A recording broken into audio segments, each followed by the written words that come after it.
అందరికీ నమస్కారం. ఈరోజు 69వ అంతర్జాతీయ మహిళా వాలీబాల్ టోర్నమెంట్ని ఆంధ్రప్రదేశ్ కడప జిల్లా జమ్లోడ్ నియోజకవర్గంలో జరుపుకుంటున్నాము. ఈ 69వ నేషనల్ వాలీబాల్ గర్ల్స్ ఇక్కడ జరుపుకోవడానికి ముఖ్య కారకులు భానుమూర్తి సార్ గారు. అట్లనే దీనికి స్ఫూర్తి మా యువ నాయకుడు నారా లోకేష్ బాబు గారు. ఈరోజు స్పోర్ట్స్ని, యూత్ యాక్టివిటీస్ని, విద్యని సమూలంగా ప్రక్షాళన చేసి సంకల్పంగా పనిచేస్తున్న విద్యావేత్త, యువకుడు నారా లోకేష్ బాబు గారు.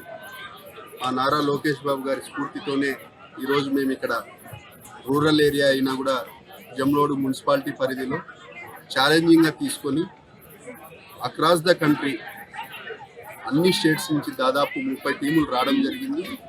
ఈ 30 టీంలకు ఆతిథ్యం ఇవ్వడమే కాకుండా వాళ్లకు భోజన వసతులు ఏ విధంగా వాళ్ళ స్టాండర్డ్స్కి తగ్గకుండా ఇక్కడ మన ఆంధ్రప్రదేశ్ విద్యాశాఖ మరియు స్పోర్ట్స్ అథారిటీ వాళ్ళు ఇచ్చిన ఫండే కాకుండా మేము కూడా బాధ్యతగా T4లో భాగంగా మేము కూడా వచ్చిన అన్ని స్టేట్స్ నుంచి ప్లేయర్స్ని అన్ని వసతులు సమకూరుస్తూ ఈరోజు స్పోర్టివ్ స్పిరిట్తో ఒక కమిట్మెంట్తో కన్విన్సింగ్గా ఈ కార్యక్రమాన్ని జమ్లోడు మున్సిపాలిటీ పరిధిలో జరపడం జరుగుతూ ఉంది.